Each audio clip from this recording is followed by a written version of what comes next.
Hey guys, just a quick update on the progress of the 3D printed plane. I know many of you are waiting for the release so you can print your own, so this video is for you.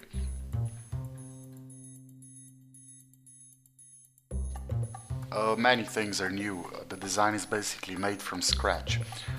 The wing has increased incidence of angle, the geometry is cleaned out, the boom mounts are redesigned so they can be replaced if they break. The fuse is now fully printed. The motor mounts to the fuse instead of the wing like in the previous version.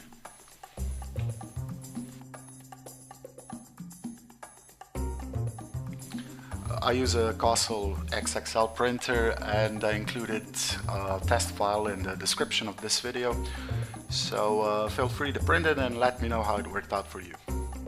Don't forget to subscribe, leave a comment down below, and thank you for watching.